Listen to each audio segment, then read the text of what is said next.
మెలికలు తిప్పుతుంది. నేను బీజేపీని మోడీ గారిని ఒక విషయం అడగదలుచుకున్నాను.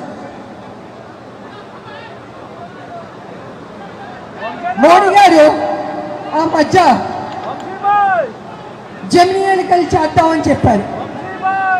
కానీ అపోజిషన్ వాళ్ళు జమినీ ఎన్నికలు చేయకూడదని భారతదేశంలో ఉన్న అపోజిషన్ లీడర్లు అందరూ పార్టీలు చెప్పారు. కానీ మోడీ గారు ఏమన్నారంటే లేదు జమినీ ఎన్నికలు నిర్వహించి తీరుతాం అని మొండు పట్టుబట్టారు.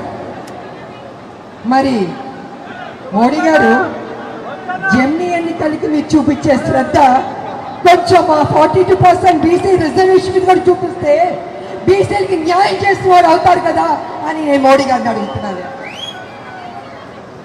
ఇది కాకుండా మళ్ళీ ఒక మెలిగి పెడుతున్నారు. ఏంటంటే పార్లమెంట్లో ఒకవేళ బీసీ బిల్లు 42% బీసీ బిల్లు తీసుకొచ్చి ఆమోదం పొందితే న్యాయపరమైన చిక్కులు వస్తాయని అంటున్నారు.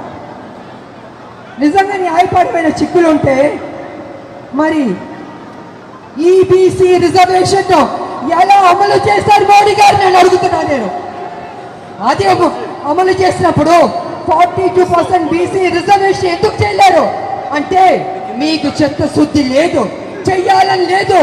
మీరు బీసీ చెప్పుకుంటారు, ఇవాళ నడి రోడ్డున మీ హైదరాబాద్ కాదు ఢిల్లీలో మా బీసీలకి న్యాయం చేయడానికి గొంతెత్తి అరుస్తుంటే పట్టించుకోరా మోడీ గారు?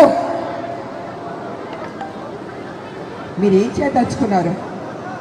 మీరు బీసీలకి న్యాయం చేస్తారా లేదా అని ఇప్పుడు తెలిసిపోద్ది. బీసీలు అయ్యా మోడీ గారు మీరు ఏదైతే కుర్చీలో కూర్చున్నారో ఆ కుర్చీ తయారు చేసింది బీసీలే, ఆ కుర్చీలో నాయకుడు కూర్చోబెట్టింది బీసీలే.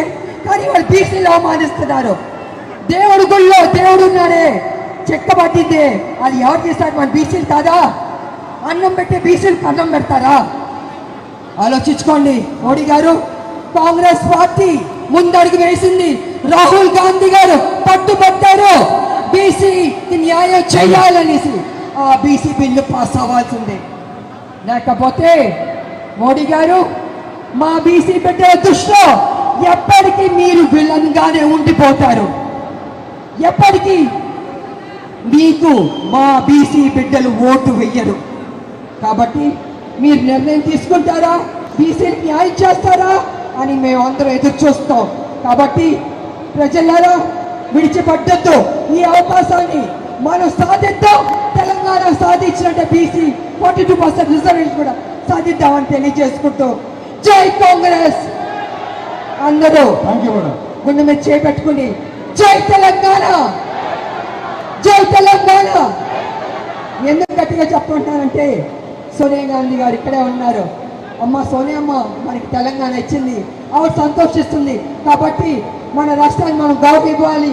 గుండె మీద చేపెట్టుకుని జై తెలంగాణ, జై తెలంగాణ, జై కాంగ్రెస్. Thank you. మరొకసారి ప్రణతి షిండే గారు విల్ స్పీక్ నౌ ప్లీజ్.